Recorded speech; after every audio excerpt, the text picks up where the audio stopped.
Chicken wings have to be one of the best finger foods around, and in this one I'm going to share with you one of my all-time favourite recipes. These wings have the most incredible crispy batter, and the sauce that goes with them is absolutely amazing and so easy to make. Please sit back, relax and enjoy.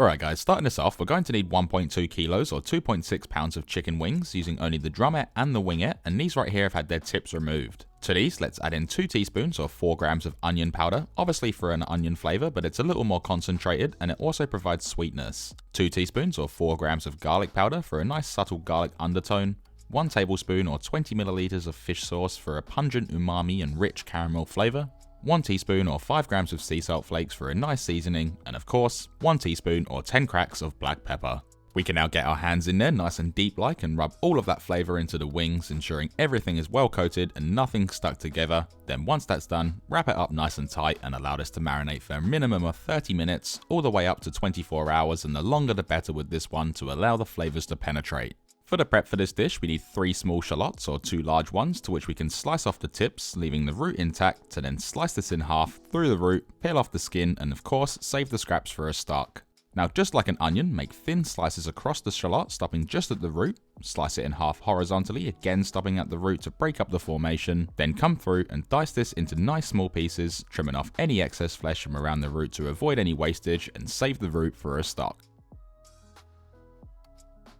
For the next ingredient, we're going to need 2 large long red chilies, and with these, slice off the stems and save them for a compost if you enjoy gardening. Let's then slice the chilies in half lengthways, removing the seeds if you prefer less heat. Slice each half into quarters to make it easier to dice, then come through and finely dice these up into nice small pieces. Usually I'd say that the chilies are optional, which it always is, but I really do recommend using them, and to be honest, these were quite spicy, but in the final product the heat got mellowed out, leaving only a very small amount, but also adding a very nice flavour. Next, with 7 cloves of freshly peeled garlic, we're going to dice these up the same as we did with the shallots, making slices across, stopping just before the end, then slice it in half horizontally through the centre, then come through and dice these into nice small pieces. We do want to have some coarseness to it, so I don't recommend mincing it for this recipe, and it's also a great method to get even more comfortable with a knife. Now here's 2 whole spring onions or scallions, to which we can slice off the stems and save for a stock if you wanted to. Then come through and slice these up as finely as you can into nice little circle shaped pieces, and you can also slice up some extra stems on an angle for a garnish too, but I'll leave that one up to you.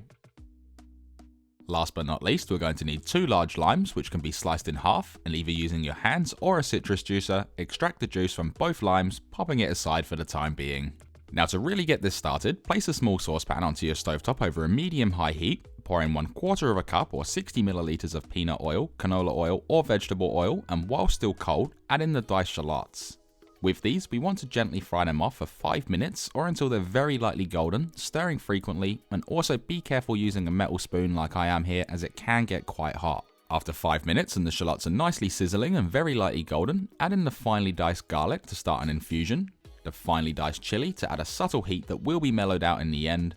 3.5 tablespoons or 56 grams of brown sugar for sweetness and a nice molasses flavour, and 1/4 cup or 60 milliliters of fish sauce for that rich pungent flavour, as well as working with the brown sugar to create an amazing sticky caramel sauce. This can then be given a really good mix through to combine the flavour friendship and to break up the sugar, then while stirring occasionally, allow it to come to a boil. Once boiling, give it another quick mix through, reduce the heat to low and allow it to simmer for 15 minutes, stirring occasionally to reduce down, enhance the amazing flavour, and of course to thicken. 15 minutes later and we have this dark, rich, caramel-like sauce which is reduced and thickened nicely. This can then be turned off the heat, and to this, add in the thinly sliced spring onions or scallions to freshen this up, along with the freshly squeezed lime juice for even more freshness and that delicious acidic punch. Give the sauce another big mix through for those flavours to become friends, which will leave us with this beautiful and delicious sauce that can be removed from the stovetop and kept warm until we're ready to serve. Now for the chicken, place a large pan or pot with large sides onto your stovetop over a high heat and pour in enough vegetable oil, canola oil or sunflower oil to fill the pot or pan half full or half empty depending on which side you're on, and heat this to 180 degrees Celsius or 350 degrees Fahrenheit.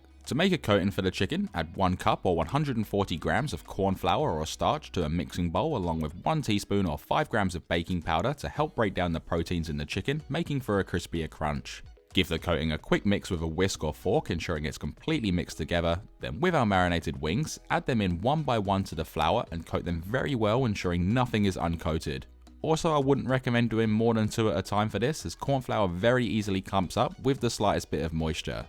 Once they're done, place them onto a wire rack over a baking tray to catch any excess coating, then make your way over to the oil that's sitting at 180 degrees Celsius or 350 degrees Fahrenheit and gently place in the wings one by one, placing them away from you, that way the oil won't splash back, and fry these for 3 to 4 minutes or until very lightly golden. Also do this in batches, otherwise the oil will cool down too much and make our wings soggy. 3 minutes later and we have a nice light golden crust. These can then be transferred to a clean wire rack over a baking tray or on a plate with some kitchen cloth to drain. Then because we're doing this in batches, repeat the same step again with any leftover wings, frying for 3 minutes, then removing them. And for this recipe we're double frying, which will give us an even more crispy crunch rather than just frying them once. Okay, so now once that's done, allow the oil to regain temperature, which will prevent the chicken from becoming a soggy mess, and once hot, place the wings back in, again away from us and in batches, and this time fry for 2 to 3 minutes or until the batter is beautifully golden brown.